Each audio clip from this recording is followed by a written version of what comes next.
अस्सलाम वालेकुम नाज़रीन, ख़बर से ख़बर में खुश आमदीद। मैं इफ्तिखार शराजी। नाज़रीन, आज कुछ बात करेंगे पहले तो पाकिस्तान और सऊदी अरब के दरमियान एक तारीख़ी मुआहदा, गोया कि एक ऐसा मुआहदा कि जिसको लेके पूरी दुनिया हैरान है कि इस्लामी दुनिया के दो अहम ममालिक का बाहमी दिफाई गोया के मुआहदे में जुड़ चुके हैं एक दूसरे के साथ। और साथ में कुछ जिक्र करेंगे कि इसके ख़ित्ते पे बिलखसूस और आलमी मंजरनामे पे क्या असरात मुरतब होंगे। पाकिस्तान के अंदर जो एक सियासी सूरत हाल चल रही है जिसमें तहरीक इंसाफ अब कौमी असम्बली के बाद सेनेट की कामिया कमेटियों से भी गोया के इस्तीफ़े दे के बाहर जा रही है और एक बड़े जलसे का ऐलान भी कर रखा है। और साथ में सैलाब की तबाहकारियाँ गोया किससे कैसे पाकिस्तान निपटेगा। आज के हमारे इस शो में ऑनरेबल शख्सियत पाकिस्तान मुस्लिम लीग नून से ताल्लुक़ है, मुशीर हैं सियासी अमूर के वज़ीर आज़म के और सेनेट भी के रुकन भी मुंतखब हुए हैं। राना सनाउल्लाह साहब हमारे साथ मौजूद है। सर, बहुत शुक्रिया पहले तो वक्त देने के लिए और मुबारकबाद भी आपको सेनेट का रुकन मुंतखब होने पर। शुक्रिया। राना साहब, पहला सवाल मेरा यकीनी तौर पे जो बड़ा तारीखी मुआहदा हुआ है दोनों मुल्कों के दरमियान, ये कोई एक अचानक डेवलपमेंट है या इसराइल के जो डिज़ाइन मशरक़ वस्ता में थे और उसके बाद फिर भारत ने जिस तरह पाकिस्तान पे हमला किया उसके बाद दोनों ममालिक के दरमियान इस हवाले से कोई नेगोशिएशन चाले से एक अंडरस्टैंडिंग डेवलप हो गई थी कि अब कोई इस तरह के मुआहदे की तरफ जाना चाहिए? शराजी साहब, ये अचानक डेवलपमेंट कैसे हो सकती है? ये वो ख्वाहिश और वो ख्वाब है जो मुस्लिम उम्मा ने कई सदियों से देख रही है। कई सदियों से मुसलमान कौम जो है, मुसलमान उम्मा जो है, जिसका शराज़ा जो है वो बिखरा पड़ा था, वो खुलफ़ाए राशिदीन के ज़माने के बाद उस वक्त से ये एक पूरी मुसलमान कौम का, मुसलमान उम्मा का यह ख्वाब था, ये ख्वाहिश थी। और ये जो ख्वाहिश थी, ये ख्वाब जो था, ये कल का जो मुआहदा है, ये इतना बड़ा मुआहदा है, इतना बड़ा ये तारीख़ी हवाला है। और मैं समझता हूँ कि ये अल्लाह ताला का ख़ास करम है पूरी मुसलमान उम्मा पे भी और ख़ास तौर पे पाकिस्तान और सऊदी अरब पे, कि उस ख्वाब के पूरा होने की, उसकी ताबीर की ये जो है वो ये संगे बुनियाद है। ये संगे बुनियाद रखी गई है और आगे चल के इसके ऊपर मुसलमान उम्मा के इत्तेहाद की इमारत जो है वो बड़ी आलीशान इमारत जो है वो इंशाअल्लाह ताला तामीर होगी। और राना साहब, कुछ कहा जा रहा है कि इशारे मिल रहे हैं कि शायद आने वाले वक्त में कुछ दीगर मिडल ईस्ट के ममालिक भी इस तरह के मुआहदे करने जाएँ। पर उसके साथ जुड़ा सवाल मैं ये भी आपसे करना चाहूँगा कि क्या आप समझते हैं कि अब जिस तरह यूरोप के अंदर नेटो की तर्ज का एक इत्तेहाद मौजूद है, अब इस्लामी दुनिया भी कोई इसी तरह के एक फ़ौजी इत्तेहाद की तरफ उसको जाना चाहिए? This is need of the time. देखिए, ये तो वक्त की ज़रूरत थी वरना मुसलमान यानी पिछली जो है वो डिकेड से नहीं, सदियों से जो है वो मार खा रहे हैं। कभी किसी को मारा जा रहा है, कभी किसी को मारा जा रहा है, बाकी सारे जो है वो तमाशा देख रहे हैं। पूरा यूरोप मुत्तहिद है और नेटो है, लेकिन मुसलमानों के दरमियान कुछ नहीं था। तो ये तो वक्त की ज़रूरत है, ये आने वाले वक्त की ज़रूरत है, ये आज की ज़रूरत है। तो बिल्कुल ऐसा तो होगा। अगर ऐसा नहीं होगा तो फिर तो ये चीज़ जो है वो तिश्ना रह जाएगी। ये बहुत बड़ी मजबूत बुनियाद जो है ये कल कायम हुई है, क्योंकि एक तरफ मुसलमान मुल्कों में से पाकिस्तान अस्करी हवाले से जो है वो एक न्यूक्लियर, एक एटमी क़ुव्वत है, और दूसरा और सऊदी अरब जो है वो दूसरे हवाले से एक इकनॉमिक पावर है, वर्ल्ड पावर है। तो ये जो दोनों का आपस में जो है वो इतना एक बड़ा मुआहदा कि एक दूसरे के ऊपर एग्रेशन जो है, एक के ऊपर एग्रेशन, दूसरे के ऊपर एग्रेशन जो है वो समझा जाएगा। तो ये इतनी बड़ी बात है। तो इसमें यकीनन बाकी मुल्क जो हैं वो शामिल होना चाहेंगे और शामिल होंगे। और एक वक्त ऐसा ज़रूर आएगा कि जब मुसलमान उम्मा जो है वो मुल्क चाहे जितने भी हों, 57 हों या 60 हों, लेकिन उनकी वो एक जिस्म की मानद होंगे। एक हिस्से को तकलीफ पहुँचेगी तो सारा जिस्म जो है वो बेचैन होगा। यकीनन यकीनन उम्मीद करते हैं कि ऐसा वक्त है। तो इसकी सर अब इस मुआहदे की प्रैक्टिकल मैनिफेस्टेशन क्या होगी, क्योंकि जंगें तो बता के शुरू नहीं होती, हमले तो रातों में अंधेरे में होते हैं। तो क्या पाकिस्तान गोया के सऊदी अरब में फ़ौजी अड्डे तामीर करेगा? क्योंकि हमने देखा है कि जिन ममालिक के साथ उनके माजी में मुआहदे रहे हैं, कतर की मिसाल ले लें, वहाँ पे एक बहुत बड़ा अमरीकी फ़ौजी अड्डा है। तो हम अब तसव्वुर कर लें कि पाकिस्तान भी इस तर्ज पे वहाँ पे अड्डे कायम करेगा जहाँ पे हमारी फोर्सेस भी होंगी, हमारा दिफाई साजो सामान भी वहाँ पे मौजूद होगा। मेरा ख्याल है कि हमें इस किस्म के तसव्वुरात और इस किस्म की डिस्कशन जो है उससे मुकम्मल परहेज़ और इज्तनाब करना चाहिए, और सिर्फ ये ज़हन में रखना चाहिए कि जब आप ये कहते हैं कि एक के ऊपर हमला दूसरे के ऊपर हमला तसव्वुर किया जाएगा और उसका जो है वो जवाब दिया जाएगा, तो उसके लिए जो कुछ भी ज़रूरी हुआ वो किया जाएगा। बिल्कुल ठीक है सर। और इनफैक्ट पड़ोस में हमारे एक और दोस्त मुल्क भी है ईरान, जिसके साथ ताल्लुकात बड़ी गर्मजोशी में देखने को मिल रही है। तो अगर ईरान की जानिब से भी इस तरह की किसी मुआहदे की ख्वाहिश का इजहार किया जाता है तो उसको भी वेलकम करना चाहिए। बतौर वफाकी वज़ीर आप क्या समझते हैं? बहरहाल मेरी ज़ाती राय तो ये हो सकती है कि वेलकम किया जाना चाहिए, लेकिन ये फ़ैसला तो दोनों हुकूमतें मिल के करें। बिल्कुल, इसमें कोई शक नहीं सर। और देखा जाए सर, अगर इस मुआहदे के रूल से हम देखें कि अगर एक मुल्क पे हमला होता है तो उसे दूसरे मुल्क पे हमला तसव्वुर किया जाएगा, तो कम अज़ कम मगरबी सरहद के हवाले से जो अफगानिस्तान से हमारे ख़िलाफ़ हो रहा है उससे मुताल्लिक़ तो हुकूमत वक्त का बयानिया ये है कि वहाँ भारत बाकायदा प्रॉक्सी चला रहा है पाकिस्तान के ख़िलाफ़, और वहाँ से लोग फ़ंड ले रहे हैं और पाकिस्तान पे हमला हो रहे हैं। तो सर सऊदी अरब की अच्छी खासी सरमायाकारी हिंदुस्तान में, कई दर्जनों कंपनी हैं जो सऊदी अरब में भारतीय काम कर रही हैं। तो अब इस मुआहदे के रूह से आप समझते हैं कि इस मामले को टेकअप किया जाना चाहिए फ्यूचर में, कि अगर हिंदुस्तान अफगानिस्तान में बैठ के हमारे ख़िलाफ़ कुछ कर रहा है तो कम से कम इस मामले का सऊदी अरब भी नोटिस ले? इसके बड़े दूर रस नताइज होंगे, लेकिन दूर रस नताइज के हसूल के लिए हमें जो है वो पहले से ही जो है ना वो फायरिंग नहीं करनी चाहिए। ये वक्त के साथ साथ जो है ये चीज़ें जो हैं ये एक डिप्लोमेटिक महाज के मामलात हैं, तो एक डिप्लोमेटिक जो आदाब होते हैं उसके मुताबिक ही इन चीज़ों के ऊपर गुफ्तगू और इन चीज़ों को आगे बढ़ाया जाएगा, और इसके बड़े दूरस नताइज होंगे और इंशाअल्लाह ताला वो दोनों मुल्कों में और पाकिस्तान के मफाद में होंगे। और कहा यह जा रहा है सर कि इस मुआहदे से जहां इसराइल को एक शटअप कॉल मिली है, जो ग्रेटर इसराइल का मंसूबा लेके नेतन्याहू आगे बढ़ रहे थे, लेकिन साथ में ये भी कहा जा रहा है कि अब हिंदुस्तान के लिए बड़ी एक स्ट्रॉन्ग एक तरह से स्टेटमेंट है कि अगर अगेन उसकी जानिब से कोई फिर अग्रेशन पाकिस्तान के ख़िलाफ़ होता है तो उसे 1000 बार सोचना पड़ेगा। तो आपको लगता है कि इस मुआहदे के नतीजे में इस रीजन के अंदर भी अब स्टेबिलिटी आएगी, और मिडल ईस्ट के अंदर भी आपको लगता है कि जिस अंदाज में इसराइल आगे बढ़ रहा था अब उस पर उनको फुल स्टॉप आएगा? जी, पूरी दुनिया में स्टेबिलिटी आएगी, और इस मुआहदे में जो अपने अहदाफ टारगेट्स रखे गए हैं उनमें भी ये बात है कि आलमी अमन के लिए जो है वो कोशिश की जाएगी। इस मुआहदे का वजूद जो है वो आलमी अमन के लिए बहुत बड़ी बुनियाद है। नाज़रीन, प्रोग्राम एक छोटा सा ब्रेक के बाद राना साहब से गुफ्तगू का सिलसिले को आगे बढ़ाएंगे। प्रोग्राम में एक बार फिर खुशामदीद नाज़रीन। कुछ सैलाब आपने देखा है, पहले खैबर पख्तूनख्वा, उसके बाद अब पंजाब और सिंध के अंदर भी काफ़ी हमें लग रहा है कि डैमेजेस हुए हैं। बट सर आपकी मरकज़ के अंदर इत्तेहादी जमात उसे कह लें या आपका सपोर्टर पीपल्स पार्टी, पंजाब के अंदर बखसूस जो इमदादी रकूम तकसीम की जा रही उसके ऊपर बड़ी वो एतराज़ कर, उनका ख्याल ये है कि वहाँ तो पटवारियों के ज़रिए रकूम तकसीम की जा रही है। बेहतर ये होता है कि बिस्प का एक निज़ाम मौजूद है जिसमें शफाफियत भी है।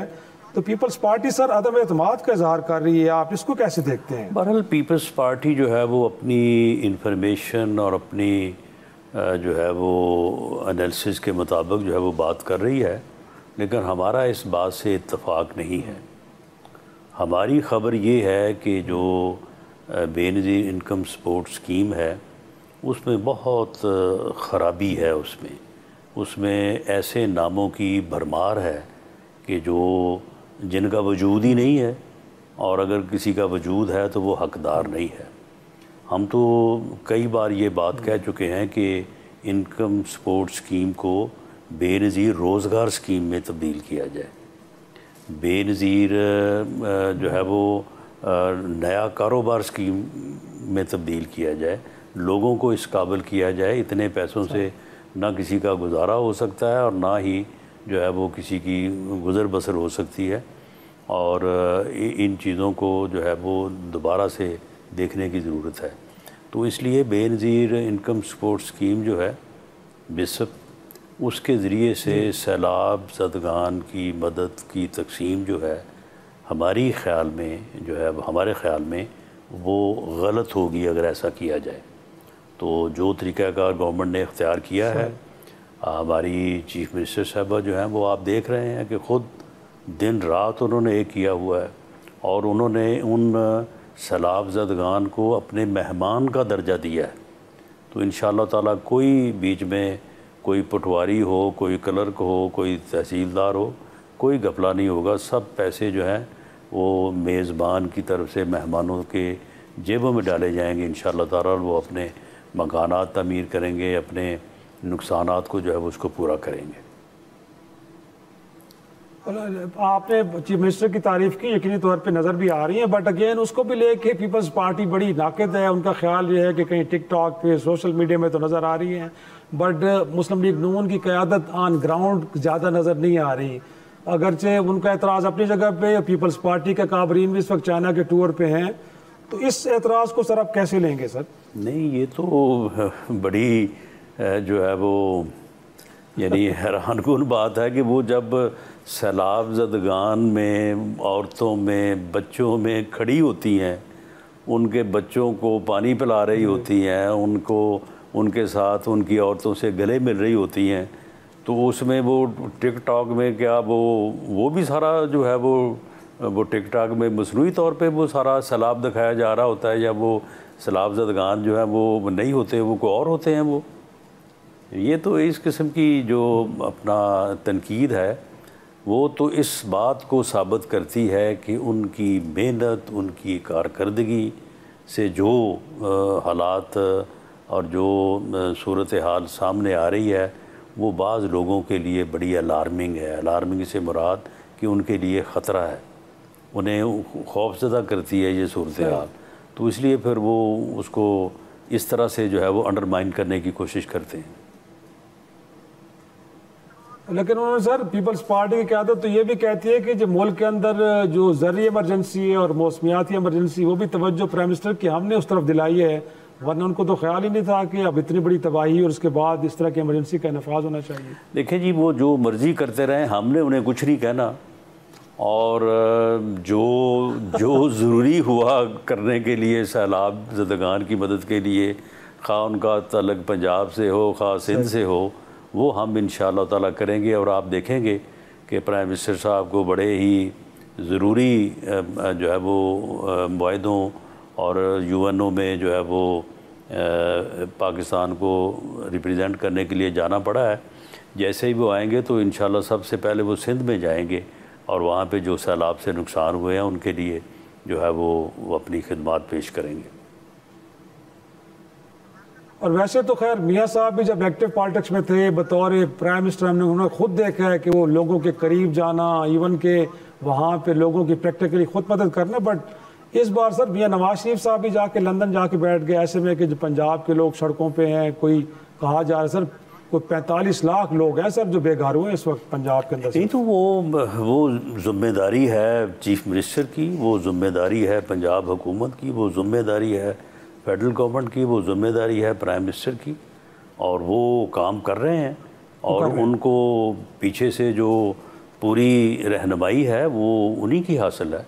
वो रोज़ाना इन चीज़ों को देखते भी हैं और उसके मुताबिक जो है वो उनको अपने तजर्बे की बुनियाद के ऊपर इंस्ट्रक्शन भी देते हैं। और राजा साहब एक तहरीक इंसाफ की जानिब से भी एक एतराज़ सर आ रहा है, क्योंकि पिछले दिनों स्टेटमेंट आई है तो हमने कौसर वाले से भी आपसे पूछे कि उनका ख्याल ये है कि एक तो इंडिया में जब केपी के अंदर सैलाब आए वहाँ पे उन्होंने कोई ड्यू रोल प्ले नहीं किया। फिर उनका ख्याल ये भी है कि पंजाब में जिन हलकों से तहरीक इंसाफ के लोग जीते हैं वहाँ के मुतासरीन को पूछा भी नहीं जा रहा, वहाँ पे कोई मदद नहीं पहुँच पा रही। अब ग्राउंड रियलिटीज़, क्योंकि आप सर पंजाब में काबीना भी रहे हैं, पंजाब से आपका ताल्लुक़ है, इन इल्ज़ामात में कितनी हकीकत आपको जी, नजर आ रही है? इनमें हकीकत क्या होनी है, ये तो हकीकत के करीब से भी नहीं गुजरते ये बयानात जो हैं।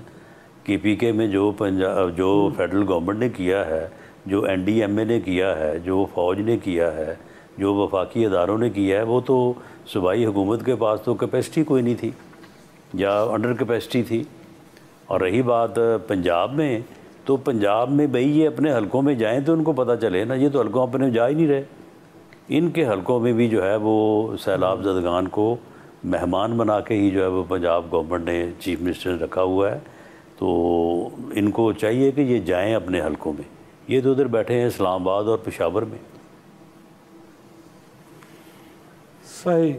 और तो सुना है सर को मेरे ख्याल में नया KP हाउस भी बनने जा रहा है कि हरीपुर में कहीं और जगह, वो मेरे ख्याल में शायद उन मामलात को ज़्यादा सीरियस ये सुना है कि काफ़ी बड़ी रकम से बनने जा रहा है। जी, करोड़ रुपए उसके लिए मुख्तस किए गए हैं। लेकिन सर आज को अगर आपकी नज़र से गुजरा हो तो साबिक वज़ीर-ए-आज़म इमरान खान साहब का चीफ जस्टिस को खाता है सर, फरमाते वो ये है कि जी पिछले 7 से 722 दिनों से कैद तन्हाई में हैं, उनका जो कमरा है वो एक पिंजरे की शक्ल इख्तियार कर चुका है, उनके लिए इंसाफ के दरवाजे बंद कर दिए गए हैं। तो सर अगेन बड़ा सीरियस एक कंसर्न है उनकी जानिब से। आपको लगता है कि कुछ ऐसा, क्योंकि लग तो यह है कि मुलाकातें जो तयशुदा होती हैं वो भी नहीं हो पाती, वहाँ पे भी लोग एहतजाज करते हुए नज़र आ रहे हैं। देखें, अब जो मुतल्लका हुक्काम हैं, अब इस बारे में जो है वो जवाब देना तो उन्हीं का बनता है। मैं यहाँ पे 2 चीज़ें कहूँगा। एक तो ये कि ऐसा नहीं है, ये हकीकत नहीं है, सिर्फ पॉलिटिकली इसको जो है वो एक अपना सियासी स्टंट के तौर पे इस्तेमाल करने के लिए ये तरीक़ाकार इख्तियार किया जाता है। कभी चीफ जस्टिस को लेटर लिख दिया, कभी जो है वो ट्वीट कर दिया, कभी एक्स हैंडल पे जो है वो बयान चढ़ा दिया, कभी अमेरिका में जाके वहाँ पे अखबार में इश्तिहार छपवा दिया, कभी जो है वो वहाँ पे वो जो उनके कांग्रेसमैन हैं उनको ख़त लिख दिया। ये पुरानी जो है वो रवश है, पिछले 1.5-2 साल से जो है वो चलाई जा रही है। तो ये चीफ जस्टिस को ख़त जो लिखा जा रहा है वो भी उसी जो है वो कोशिश का एक हिस्सा है, और ये हकीकत नहीं है। अगर ये हकीकत हो तो इनको चाहिए कि ये जो मुतल्लका ट्रायल कोर्ट है जिसने सज़ा दी है, या जो मुतल्लका हाई कोर्ट है, उसमें जो एप्लीकेशन दायर करें ये, और जेल इंतज़ामिया से जवाब मांगें कि भाई बताओ, वो जुडिशल कस्टडी में है, गवर्नमेंट कस्टडी में तो है ही नहीं, तो वो उनको बुलाएं। यकीनन ये तो है, लेकिन इसका मतलब है सर कि जी, लेकिन इसका मतलब ये है कि जो अली अमीन गंडापुर साहब अडियाला जेल के बाहर खड़े होकर ये रोना रो रहे हैं कि वो तो मुलाकात के लिए गए लेकिन इजाजत नहीं मिली, तो ये भी पॉलिटिकल स्टंट के तौर पे आपका ख्याल है या वाकई कहीं रुकावट? नहीं, वो बिल्कुल जाते ही वहाँ पे इसलिए हैं कि वहाँ पे जाके रोना रोएं। वो वहाँ पे मुलाकात के लिए तो जाते ही नहीं है, वो तो वहाँ पे जो तमाशा करते हैं उसके लिए जाते हैं। अगर मुलाकात करने के लिए जाएं तो ये सारे काम उनको करने की ज़रूरत ही नहीं है। खामोशी से जाएं, मुलाकात करके वापस आएँ अपने दफ्तर में, अपने जो है वो पार्टी ऑफिस में आके प्रेस कॉन्फ्रेंस किया करें, वहाँ पे मीटिंग किया करें। ये वो वहाँ पे मजमा लगाते हैं। सही।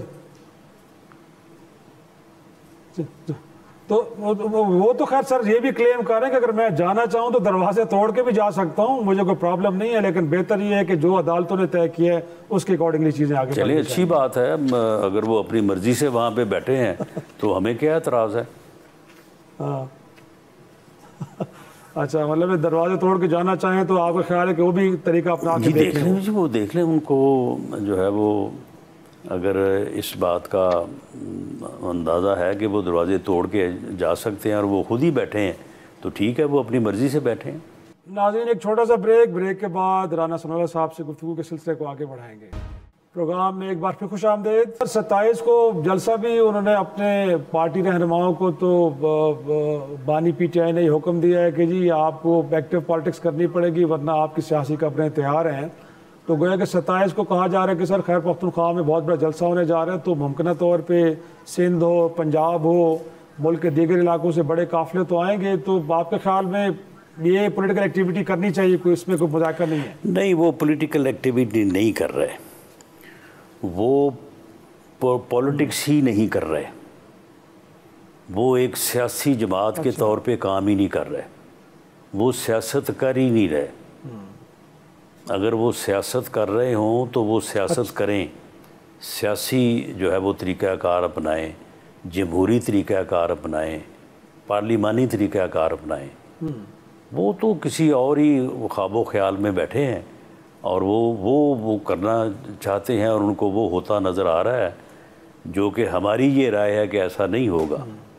तो सियासत से उनका कोई ताल्लुक नहीं है, सियासत नहीं वो कर रहे।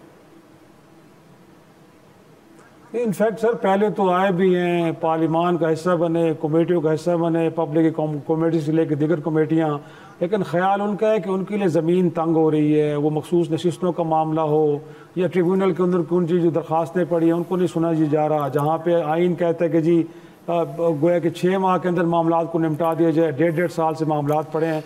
तो कहीं ना कहीं तो सर लगता है कि उनके एतराज़ात के अंदर थोड़ी बहुत नहीं, ज़मीन उन पे ऊपर जो तंग जो हो रही है उसकी वजह ये भी है कि वो भी ज़मीन को बड़ा तंग कर रहे हैं, वो भी ज़मीन के साथ मिल के चले ना, वो भी ज़मीन को तंग करते हैं तो फिर ज़मीन तंग हो जाती है। मामला ये है कि ये जो बात है कि जी 6 माह में होना था तो 1 साल में नहीं हुआ, तो ये उनको पता नहीं है कि हमारा जो अदालती निज़ाम है उसमें ये डिले देर सवेर जो है वो होती रहती है। जब वो बरसे इक़्तिदार थे 4 साल, तो 4 साल में कितनी पिटीशनों पे उनके फ़ैसले हुए थे। उन्होंने हमारे मुतालबे के ऊपर कि जी इलेक्शन में धांधली हुई, RTS बिठा के आपको 45 सीटें दे के तो आपको एक वज़ीर-ए-आज़म बना दिया गया है, हमारा मैंडेट छीना गया है। तो उन्होंने उसकी इंक्वायरी के लिए एक पार्लिमानी कमीशन बनाया था, तो उस पार्लिमानी कमीशन का 4 साल में एक इजलास हुआ था। तो फिर उनको ये सारी चीज़ें जो है ना, ये अब कोई इनकलाब आ गया है कि हर चीज़ ने एकदम से बदल जाना है। जो निज़ाम चल रहा है उसने उसी तरह से चलना है। हाँ, इसको अगर तब्दील करना है तो बैठें, टेबल पे बैठें, पॉलिटिकल पार्टीज़ बैठें, तो अपना सियासी कुव्वतें बैठ के चार्टर ऑफ इकॉनमी करें, चार्टर ऑफ डेमोक्रेसी करें, चार्टर ऑफ कॉन्स्टिट्यूशन करें, लाएँ तब्दीलियाँ जो लानी। तो सर इसकी दावत तो आपको नहीं लगता है कि हुकूमत वक्त को देनी चाहिए? स्टेबिलिटी तो सर आपके लिए सबसे ज़्यादा मेरे भाई, हुकूमत वक्त ने तो अपना जो है वो इनको 3 दफ़ा दावत दी है। प्राइम मिनिस्टर ने 2-3 दफ़ा on the floor of the house जो है वो इनको दावत दी है। बल्कि जिस दिन बजट पास हुआ है उस दिन इनकी सीटों पे गए, जाके इनसे जो है वो हाल हवाल किया और उसके बाद इनको कहा कि हमें बैठना चाहिए और हमें पॉलिटिकल डेमोक्रेटिक डायलॉग करना चाहिए। तो वो लेकिन सर एक एतराज़ उनके जाने से ये भी तो होता है ना कि एक तरफ आप कहते हैं कि गुफ्तगू करें, दूसरी तरफ फिर 9 मई के मुकदमात अचानक चल पड़ते हैं, लोगों को 10 साल के लिए सजाएं। तो वो 9 मई तो हुआ है, उनका ख्याल है कि दोनों चीज़ें नहीं, तो 9 मई का नहीं, 9 मई में जो है वो मुकदमात के चलने का, 9 मई के मुकदमात के चलने का और माबैन पॉलिटिकल पार्टीज़ डायलॉग का, डेमोक्रेटिक डायलॉग का, इनका आपस में क्या ताल्लुक है? 9 मई एक अलहदा एक ऑफेंस हुआ है, एक जुर्म हुआ है, एक इंसिडेंट हुआ है, उसके उस पर मुकदमात कायम हुए हैं। उन मुकदमात वो तो 2 साल से चल रहे हैं। वो तो उस दिन भी चल रहे थे जिस दिन इलेक्शन हुआ है, वो उस दिन भी चल रहे थे जिस दिन आगे इन्होंने असम्बली में ओथ लिया है। वो अपनी जगह पे चलते रहे, उनका जो भी रिज़ल्ट नतीजा है वो आता रहे, उसके ऊपर अपील का हक जो भी है वो इस्तेमाल होता रहे। उनका इनसे क्या ताल्लुक है?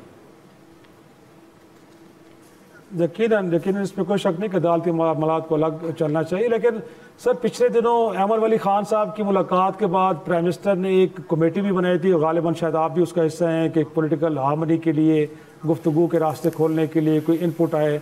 तो सर बतौर आप भी सीनियर पार्लियामेंटेरियन क्या समझते हैं कि दिस इज़ हाई टाइम कि अगेन सियासी जमातों के साथ एक डायलॉग में जाना चाहिए? जी बिल्कुल यही रास्ता है हमारे पॉलिटिकल इश्यूज़ और सियासी इस्तेहकाम के लिए। और वो जो दावत प्राइम मिनिस्टर ऑफ पाकिस्तान ने मीसाक के इस्तेहकाम पाकिस्तान की दी है, उसके लिए पॉलिटिकल माबैन पॉलिटिकल फ्रीकैन या पार्टीज़ डायलॉग के अलावा कोई और रास्ता नहीं है, यही रास्ता है। तो इसके अलावा और कोई सही। और ऐसे में जी जी जी जी राना साहब, इनफैक्ट और साथ में अगर ये है तो सर उसके लिए थोड़ा सा तो गोया कि वो कहते हैं ना कि हुकूमत क्योंकि रिसीविंग एंड पे होती है उसे थोड़ा हौसला दिखाना पड़ता है। बट पिछले दिनों में कुछ आपके वफाकी वज़रा को बिलखुसूस हनीफ अब्बासी साहब का जिक्र करूँ कि वो तो इस वक्त खैबर पख्तूनख्वा की हुकूमत के ऊपर इल्ज़ाम लगा रहे हैं कि इंतहा पसंदी दहशत गर्दी को लेकर शायद सहूलतकारी का रोल प्ले कर रहे हैं। तहरीक इंसाफ की सूबाई हुकूमत TTP के सहूलतकार के तौर पर रोल प्ले कर रही है। सर आप समझते हैं कि इस लेवल पे वो चली गई है हुकूमत और तहरीक इंसाफ के पाकिस्तान के लिए इतने बड़े मसाइल पैदा करे कि दहशत गर्दों की सहूलतकार बन? देखिए, बाज़ हरकतें तो उनकी ऐसी ही हैं और ये जो दहशत गर्द हैं वो यहाँ पे जो है वो लोगों को बसों से उतार के उनके शनाख्ती कार्ड चेक करके उनको गोलियां मार रहे हैं, उनको शहीद कर रहे हैं। 12-12 जनाजे हम रोज़ उठा रहे हैं और ये कह रहे हैं कि इनके ख़िलाफ़ ऑपरेशन ना करो, इनके साथ मुज़ाकरात करो। भाई उन्होंने बंदूक हाथ में पकड़ी हुई है, उनके हाथ जो हैं वो हमारे जवानों और हमारे अफसरों के लॉ इन्फोर्सिंग एजेंसीज़ के लोगों के खून से जो है वो लथपथ हैं। तो आप कह रहे हैं कि उनके साथ हम बात करें? ये कहाँ का जो है वो असूल है? तो कर तो वो यही रहे हैं, लेकिन बहरहाल अगर उन्होंने बात करनी है, डायलॉग करना है, तो ये चीज़ें बयानात वगैरह साथ चलते रहते हैं, बात होती रहती है ना। उनको कब हमने रोका है कि पहले आप बयान रोकें, उसके 8 दिन बाद हम फिर आपसे मुज़ाकरात करेंगे? भाई बयान भी होते रहेंगे, लेकिन जो एक जमहूरी असूली और रास्ता है उसको जो है वो ऑप्ट करना चाहिए। और इनफैक्ट सर उनका ये भी कहना ना कि जब हमने अमेरिका जैसे बड़े मुल्क को ये मशवरा दिया कि अफगानिस्तान के अंदर गुफ्तगू के ज़रिए मामलात को हल किए जाए, बट अब हम खुद जब हमारी बारी आई तो बंदूक के ज़रिए इनको हल करना चाह रहे हैं।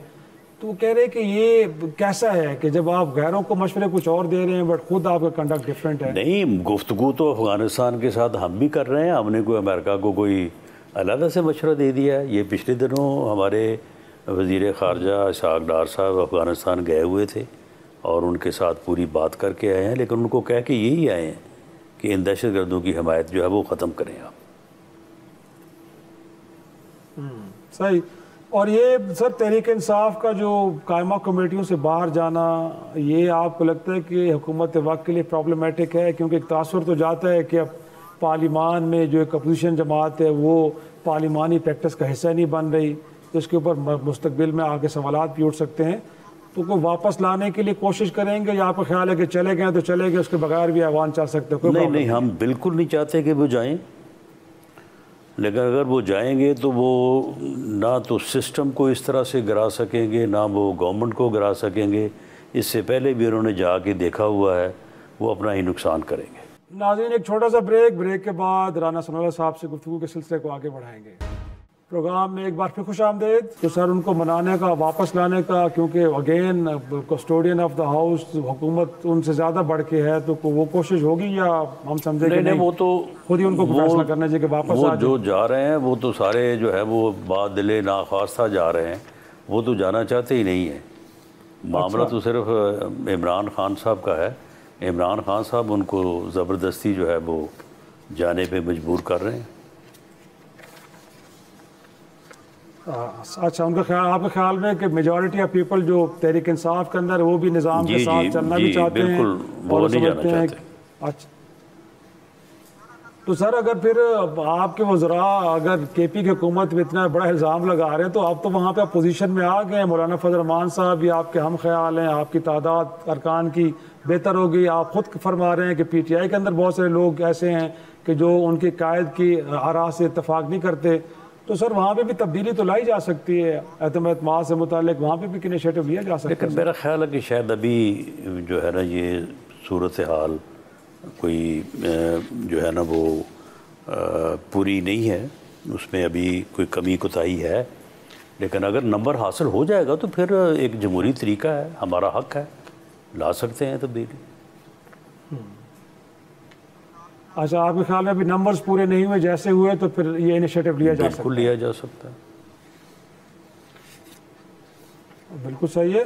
और सर थोड़ा सा कोई मुस्लिम लीग नून के अंदर भी सर हम देख रहे हैं पिछले दिनों जो हनीफ अब्बासी साहब की स्टेटमेंट आई सर ख्वाजा आसिफ साहब को लेके, उसने भी लोगों को बड़ा हैरान किया। ख्वाजा आसिफ साहब तो गोया के मुश्किल दिनों के साथी हैं मुस्लिम लीग नून की क़यादत के, बट उनसे मुतालिक इस तरह के स्टेटमेंट का आना, ये कुछ सर आप हमें समझा दें, क्योंकि आप भी तो उतने करीब है जितने ख्वाजा आसिफ साहब क़यादत के करीब। नहीं, वो मामला जो है वो ठीक है, थोड़ा तजावुज़ हुआ लेकिन वो सेटल हो गया। अच्छा, बट उसकी वजह नजर नहीं है कि सर इतना सीनियर कायद के खिलाफ जाके ओपनली दोनों सीनियर आदमी हैं, दोनों सीनियर आदमी हैं, दोनों के लिए ये मुनासिब नहीं था। तो बहरहाल अब मामला ख़त्म हो गया। बट सीज फायर सर आप जैसे लोगों ने कराई है या इसके लिए भी मरकजी क़यादत को फिर रोल प्ले करना पड़ा? नहीं, वो हमारे लेवल पे ये मामला ठीक हो गया है। अच्छा। और सर इनफैक्ट सर एक और ख़बर भी गोया के बैरिया टाउन के मलिक रियाज से मुताल्लिक कि उनको शायद अदालतें अब एब्सकॉन्डर डिक्लेयर करने जा रही हैं, ये कर रही हैं। सर वो तो बैठे हैं उस मुल्क में कि जिस मुल्क के साथ हमारे ताल्लुकात ज़रा बेहतर हैं, तो हम इस मामले को सिर्फ इसी तरह निपटा देंगे कि जी एब्सकॉन्डर डिक्लेयर कर दें और मट्टी डाल दें, या अगर हम समझते हैं कि उन्होंने इतने सीरियस क्राइम किए तो उनको वापस भी तो लाया जा सकता है ना सर? देखिए, मेरा ख्याल है कि वापस बुलाने के लिए भी एब्सकॉन्डर डिक्लेयर करना ज़रूरी होता है।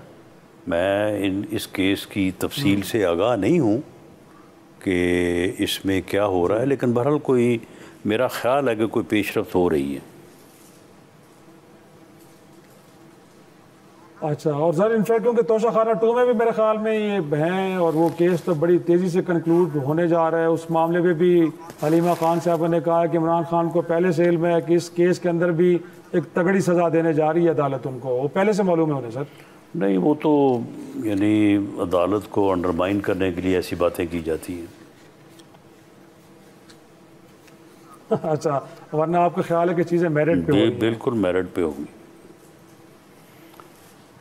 और कुछ सर थोड़ा सा ये अब इस्लामाबाद हाई कोर्ट के अंदर भी थोड़ी बहुत कंट्रोवर्सी चल रही है सर। लास्टली मैं वो जानना चाहूँगा कि अगरचे सुप्रीम जुडिशल काउंसिल में तारिक महमूद जहांगीरी साहब का केस है, उनकी डिग्री जाली है या असली है, बट इस दौरान सरफराज डोगर साहब chief justice Islamabad high court ने उनको काम से रोक दिया है। आपका क्योंकि सर लॉ का बैकग्राउंड है तो आपसे बेहतर राय को दे नहीं सकता कि इकदाम दुरुस्त है या जिस फोरम पे मामला पड़ा उसको डिसाइड करना चाहिए था। बहरहाल ये जो है फैसला, ये अब जो फैसला आ गया है तो अब उसकी अपील ही हो सकती है। अपील में मेरा ख्याल है लोग जा रहे हैं तो सुप्रीम कोर्ट उसमें बेहतर फैसला कर देगा। बाकी मेरी ज़ाती राय ये है कि सुप्रीम जुडिशल काउंसिल में उनकी डिग्री का जाली होने या ना होने का जायज़ा नहीं लिया जा सकता।